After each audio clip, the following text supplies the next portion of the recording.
Hello, everyone. Welcome to our Unbreakable Athlete X and our new series, which is Unbreakable Voices. Our first guest here is Luckymore. And how do you say your last name? Mkosana.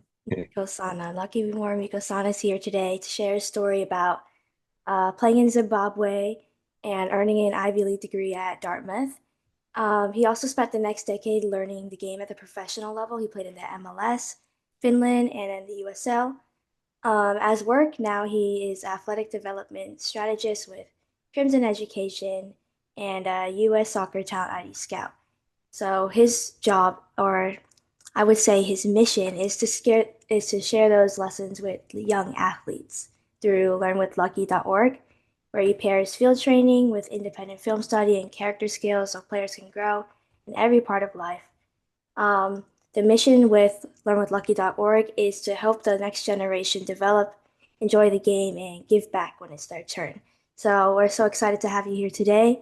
Thank you for coming. Thank you so much, Kelly. Thanks for having me.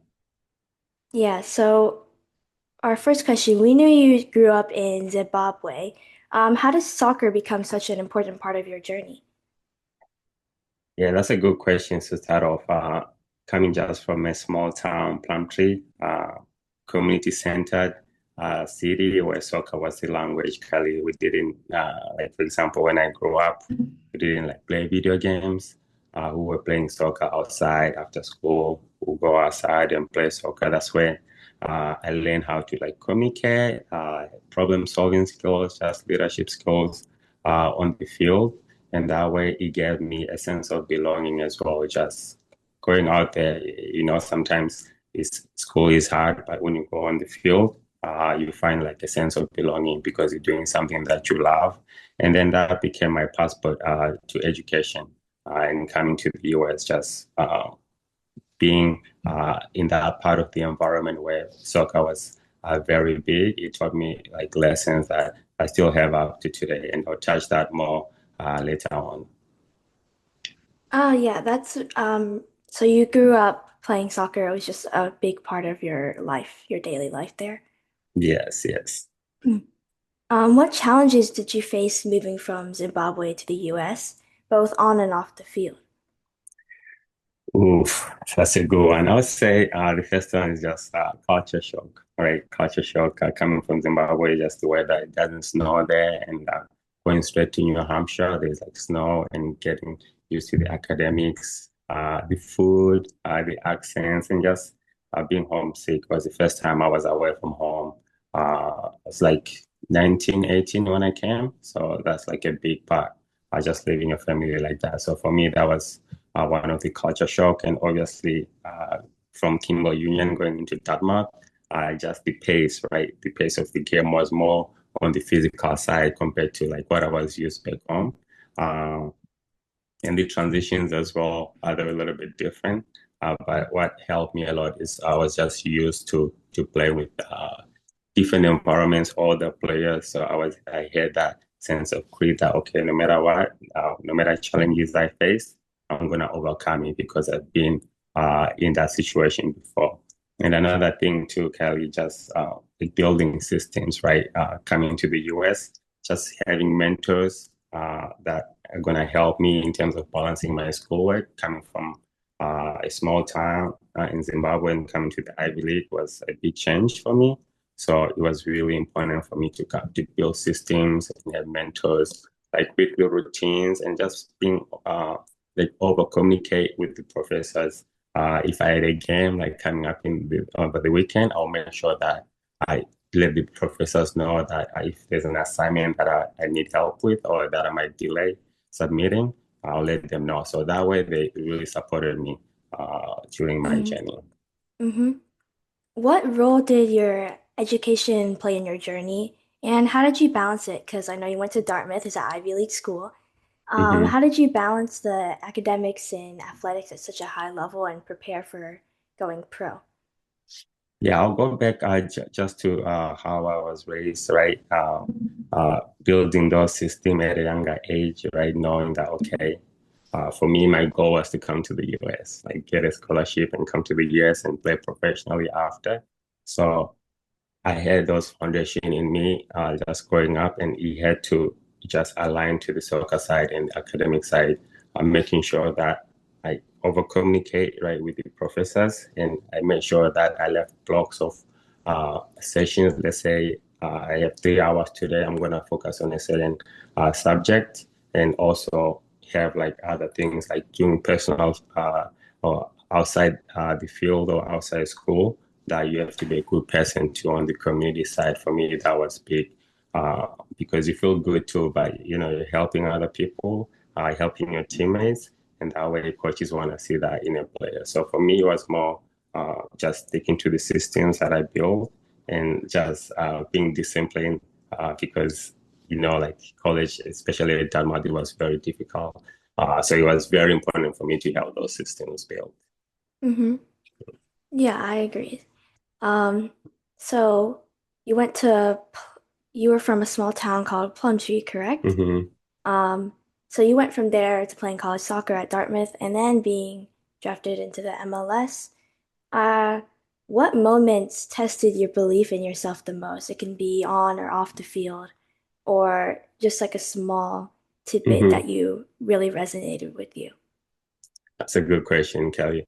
I was drafted 23rd overall in the MLS, and that was a dream. Like, okay, I'm drafted, I'm gonna play in the MLS, but the reality check is I didn't stick immediately, right? That's when you realize that okay, you can be a star at your high school level, but when going to the big leagues, you face an ego check where you have to decide, do I wanna continue with the status or do I wanna go and develop? So for me, drafted in the MLS, but I didn't get much playing time. So I recognized, okay, because I didn't have like an international, the international sport, they needed like you have to be a US citizen, so I can get more playing time. So I didn't have my green card yet. So I chose to go to the lower leagues just to develop, right? Instead of just staying in Chicago and not playing. For me, it was be that okay, I need to go where I get playing time, right? I choose development over just the logo of the page, right? And then that way, building those 90-day blocks where I'm focusing on my technical and physical and mental growth really helped me in the lower divisions and also going to Finland as well. Those became refining years for me, just letting myself know that, okay, some things are not going to work out, right? You wanted this, but there's other things that you need to focus on as well. Yeah, so would you say that the most important thing was your journey, was your balance?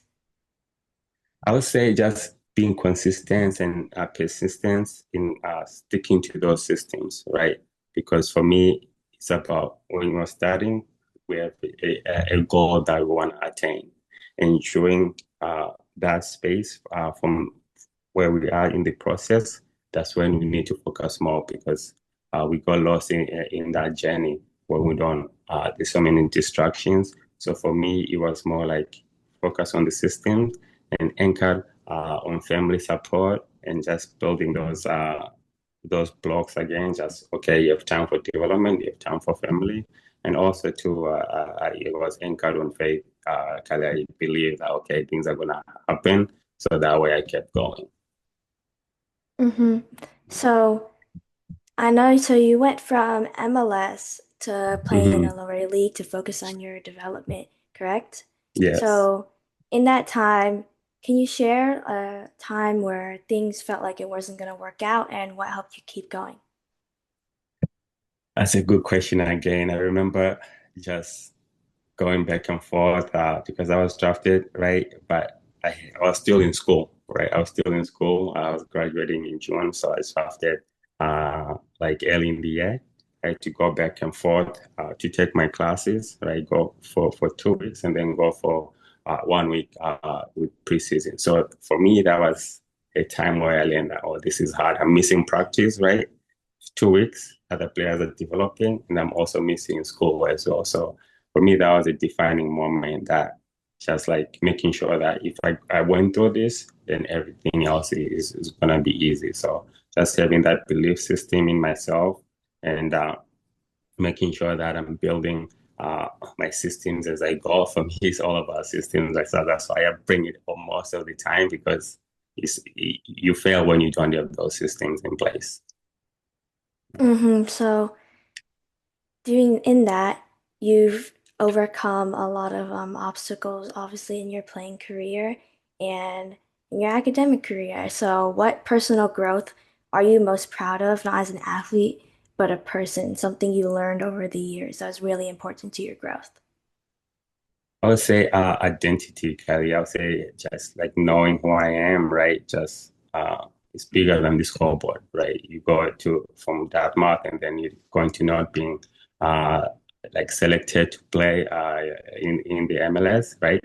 For me, that shows that okay, I have to be consistent in my character, not just results, right? That's when the winning came for me, just being consistent, not chasing the results, but making sure that I follow the steps, right? That's for me, that was the personal growth, just knowing that the identity is going to be shaping who I am through those struggles. I became stronger each time because I know, okay, this is a challenge, but you remember that, okay, I overcome this challenge before, so I'm going to do it again. So that kept me going and just having that identity in myself of never giving up and resilience and just making sure I'm reliable uh, to my family, right? That was also a big thing. Yeah, so going back to your journey growing up in Zimbabwe and then moving over to Dartmouth soccer. So, Mm-hmm. with your soccer and your academics, I know your Ivy League school is probably really hard academics, and also since Ivy League has its own soccer conference, it's really competitive. Mm-hmm. Um, what helped you get through that balance of training to go to the MLS and then also you have to do your academics to gain your degree? Yes, like I said, Kelly, having that grit, right? Having that grit, just knowing and believing in yourself that okay, this is something I want to do, right? And I remember there was a time where I felt like okay, maybe the US is not gonna wake up, right? I kept going to trials, like US coaches coming, but they weren't picking me. But there was a time where I was supposed to go to college in Zimbabwe, but it didn't happen because it was meant to be that I have to come to the US, I guess. So there's things that happened in that time that I didn't understand, right? But as time went on, I understood that okay, everything happens for a reason. Like grit matters, but we need to build systems. For me, that was the biggest thing. Yeah. So I know you have your own like business or not business organization called learnwithlucky.org where you have film study and character skills so people can grow. Um, if you could speak to a young athlete facing big obstacles or big odds today, what would Hmm. you tell them about their grit, identity, and purpose? Yeah, I'll say purpose for me, purpose is service, right? Purpose is service. We have to be lifting your teammates first, right? Your community, your family, and then that way we feel good. Not thinking about yourself all the time, just being a service to other people, right? Being service to other people right now with learning with Lucky. I got the opportunity, right, through soccer to come to the US and get a good education. So now what I'm doing, giving back, is using that education, right, to help other athletes that are going through the same thing as my journey, to make sure that they know that grit matters, but without building those systems, there's gonna be burnout, right? Most of the athletes, they don't have clear goals, so making sure that they be clear goals and they have feedback loops and just having daily standards, like yourself, like you watch your games, right? You see what you went through, the defending, attacking. That film review is really important, especially at a younger age. It just teaches you to continue with your system and balancing uh, your development and like where you want to be to in the long term. Yeah, so what's one thing that really affected your confidence and how did you overcome it? Yeah, there's I'll mention two on this one. I'll mention two. There was a time in Zimbabwe where Obviously, my mom wanted me to go to school, and my dad wanted me to play soccer. So there was kind of like push and pull there. But both, when I think about it right now, they both helped me because I managed to balance both, right? But what really was tough for me is not finding a team after high school in Zimbabwe, right? Like trying out different teams, and I almost gave up on soccer because I had to go to school because my mom kept saying, okay, we don't have soccer, you have to focus on school. So for me, that was a big, big shift that, okay, I can do both. I can do both. I still believed in myself. And when that time came, um, I managed to play in front of the US coaches, and I did great, right? But even after that, there's SATs, different systems. So I had to also adjust to that life as well. So for me, that was tough. And going through that and coming to the US and looking back right now, it's just something that it gave me like a lot of growth in myself and just identity as well. And coming to the US, another one too is being picked to play in the MLS. Imagine you're playing, uh, you're one of the stars in your college, right? And then after being you get drafted, and then you don't get some playing time. So for me, that was a big, big, big shift in just like learning ability, right? Learning, making sure that, okay, what's my purpose, right? What's my purpose? Am I a soccer player, right? Or what am I outside soccer? So for me, that really helped me. Okay, if things are not going to work out on the soccer side, but there's other things that that identify me as a person as well. So I'll say, not getting what you want, right? But in that time, you're disappointed, but we're learning, we're getting stronger through it. That's what I got out of it. Yeah, is there like a person or like a quote or something that really helped you along your journey to stay on track, stay confident, and to share with young athletes that would really like benefit from it? Yeah, I'll say I always dream big, right? Coming from a small town, I remember when I was 14, telling my uncle that I want to come to the US, right? And then it's the first one from my town to come to the US and play college or professional, and I'm the first one to do that. And for me, just like dream big, and build systems, right? Serve others. For me, that was the blueprint because at the end of the day, uh, there's so much that's around us. We still have to dream big, but without the systems, it's going to be tough to keep going. And also by being a good person, serving others, it really helped me a lot. Yeah, so is there, if there's one thing that an athlete or just anybody can take away from your story, what would it be? Oof. Uh, this one is, I'll mention a lot of things, Or but multiple things. Yeah, multiple yeah, things. just just as build clear goals, right? Build clear goals. Sometimes we tend to put goals that are not really attainable, right? Make sure the goals are attainable. And going back, like I said, on the feedback loop, especially for young athletes, right? We need to go back and reassess what went well and what didn't go well. That way, we're maintaining the standards and keeping our goals clear, right? And at the end of the day, Kelly, it's about identity over outcomes for me, right? We play soccer, but it's just we're not just focusing on the results. The process through when we go to practice, go through the ups and downs. That's what's going to build our identity for me. Yeah, so you would say you're the one thing that athletes can take away is like build their identity. Yeah, build clear goals, right? Have feedback loops, like daily standards, and like identity over outcomes.